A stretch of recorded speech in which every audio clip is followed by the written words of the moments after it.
उत्तर प्रदेश में आज भी रोजगार का सबसे बड़ा स्रोत खेती है और इस खेती से जुड़े हुए किसान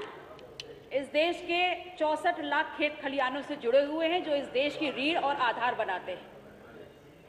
किसान और कृषि को लेकर के बड़े बड़े मंचों पर बड़ी बड़ी बातें होती हैं, जैसे कि सब्सिडी दे देंगे, जैसे कि आय दुगनी कर देंगे, जैसे कि कृषि उपज बढ़ जाएगी। तो इन्हीं तमाम बड़े बड़े दावों को लेकर के मैंने अपना प्रश्न रखा था और जिसके जवाब में माननीय मंत्री जी का जवाब मुझे प्राप्त हुआ। लेकिन इस सूची और जवाब को देखने के बाद यहाँ बैठे विपक्ष के समूचे विपक्ष के जितने माननीय सदस्य हैं वो इस बात पर मेरे साथ सहमति जरूर जताएंगे कि हमारा उद्देश्य सरकार को परेशान करना नहीं है, अपितु हम सिर्फ इतना चाहते हैं कि सदन के माध्यम से सरकार की जो भी जन कल्याणकारी योजनाएं चल रही हैं उसका क्रियान्वयन किस हद तक जमीनी स्तर पे हुआ है, उसकी जीती जागती तस्वीर जनता के बीच में पहुंचे। और ऐसे में मेरे किए हुए प्रश्न कि प्रदेश में किसानों की कृषि उपज बढ़ाने और आमदनी को दुगना करने हेतु सरकार ने कोई योजना बनाई है तो उसका विवरण दें। तो मेरे सामने ये 28 बिंदु वाली एक लिस्ट दे दी जाती है जिसमें 28 योजनाएं उल्लेखित हैं।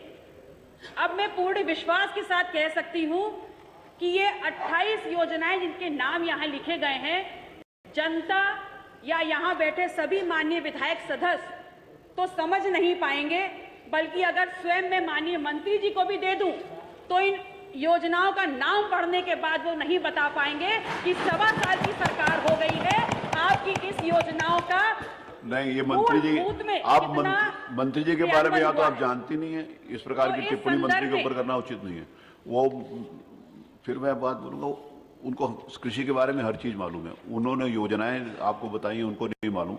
ये बात उचित नहीं है। तो मान्यवर, इस सापेक्ष में मैं आपसे प्रश्न करना चाहती हूं कि सरकार आंकड़ों में मानती है कि क्या किसानों की आय डबल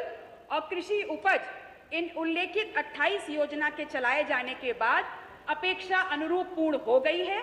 यदि हां,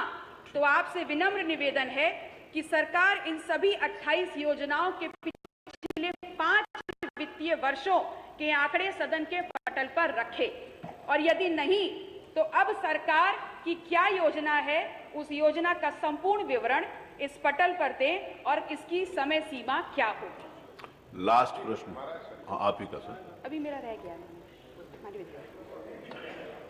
चूंकि उर्वरकों पर 5% जीएसटी लगाया जाता है, कच्चे माल जैसे सल्फ्यूरिक एसिड और अमोनिया पर जीएसटी परिषद की सिफारिशों के बाद 28% जीएसटी लगाया जाता है, तो मेरा दूसरा अनुपूरक माननीय मंत्री जी से है कि क्या सरकार किसानों को उन्नत बीज और उर्वरक की खरीद पर जीएसटी मुक्त करेगी? बहुत बहुत आभार।